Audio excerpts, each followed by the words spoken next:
পোশাক দিয়ে মানুষের কখনো চরিত্র বিবেচনা করা যায় না। দেখুন এই ছেলে এরা তিনজন বন্ধু একটি সম্ভ্রান্ত পরিবারের মেয়েকে বিয়ে করার জন্য যাচ্ছে। সে মেয়েটি দেখুন ছদ্মবেশে রাস্তায় ফুলের তোড়া নিয়ে বসে রয়েছে এবং তাদের মধ্যে একজনকে ফুল উপহার দিতে চাইলে দেখুন সে ফুল ছিঁড়ে ফেলে দিয়ে মেয়েটির উপরে আক্রমণ করে এবং মেয়েটিকে আঘাত করে চলে যায়। তাদের মাঝে থাকা অপর একটি ছেলে সেটা পছন্দ করে না। তিন বন্ধু চলে যাবে, সাথে দুজন সেই ওই মাঝের ছেলেটিকে যাওয়ার জন্য ডাকলে সে সেখানে না গিয়ে ফিরে এসে মেয়েটিকে তুলে, মেয়েটি কিছুটা ভেবে ছেলেটিকে ফুলের শুভেচ্ছাটা দিলে ছেলেটি গ্রহণ করে এবং সাথে একটি ব্যাগ দেয়। ব্যাগটি খুলে ছেলেটি থেকে সেখানে অনেকগুলো টাকার বান্ডিল।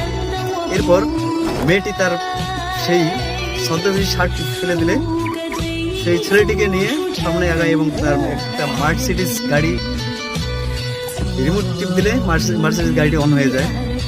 দূরে থেকে সেই দুটি বন্ধু এই দৃশ্য দেখে তারা দৌড়ে এসে এবং মেয়েটিকে জড়িয়ে ধরে এবং মাপ চায়, কিন্তু মেয়েটি তাকে মাপ না করে উল্টো তাকে আঘাত করে এবং বুঝিয়ে দেয় যে মানুষের পোশাক দিয়ে কখনো চরিত্র বিবেচনা করা যায়।